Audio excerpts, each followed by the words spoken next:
Bienvenue dans votre émission Dieu répond, l'émission qui vous parle au nom de Dieu et qui vous donne des éclaircies sur la Bible.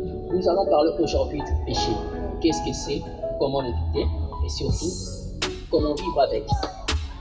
On dit que nous naissons tous avec le péché et que personne ne peut s'y acquitter. Que vous le voulez ou non, on ne peut pas demeurer saint tout le temps dans la vie. Mais qu'est-ce que c'est le péché? Le péché, c'est la désobéissance. Ce n'est pas l'acte en soi qui est négatif, mais c'est plutôt le contraire de la volonté de Dieu que tu fais dans ta vie. C'est ça, en gros, le péché. Comment le éviter? C'est de comprendre d'abord qu'est-ce que l'Éternel souhaite pour vous. Parce que les personnes comme David, qui était un bon polygame, qui ont fait beaucoup d'erreurs, ont été quand même l'homme selon le cœur de Dieu. Si nous prenons Abraham, le père de la foi, il a commis beaucoup de torts et beaucoup de péchés. L'important dans tout cela, ce n'est pas que tu as péché, d'avoir un sentiment de culpabilité, d'avoir du poids et de fardeau sur ça. C'est d'abord de comprendre que le Christ est le Seigneur et le Sauveur et surtout la première personne qui porte le fardeau de tes péchés. Quand tu mets ce fardeau sur lui, ça t'enlève déjà le premier poids.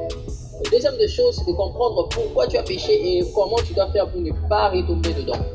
Et la troisième des choses, il faut essayer d'être meilleur, de moins faire des erreurs et surtout de faire ce que Dieu veut.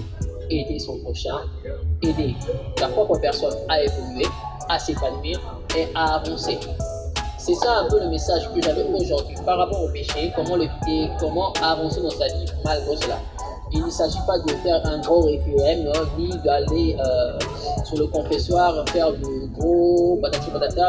Quand tu peux déjà dans ta chambre avec le Christ et que tu es sincère, tu demandes le sang de Jésus-Christ qui te purifie le corps et l'âme et que tu dis que par son sang et par son sacrifice sur la croix, mes péchés ont été rachetés, ça fera déjà l'affaire et ça te permettra de commencer une bonne journée où tes péchés seront pardonnés, où tu pourras aller de l'avant. C'était Joël K, notre humble serviteur. Je me présente en tant qu'évangéliste dans ce rubrique. On se retrouve à la prochaine. Likez, commentez, envoyez vos messages sur notre compte WhatsApp, Facebook, notre page de page studio. On ne manquera pas à vous répondre. On se retrouve à la prochaine. Bon, le Christ m'attend pour ma séance. Je vous ai aussi demandé pardon, vous n'êtes pas le seul. À la prochaine.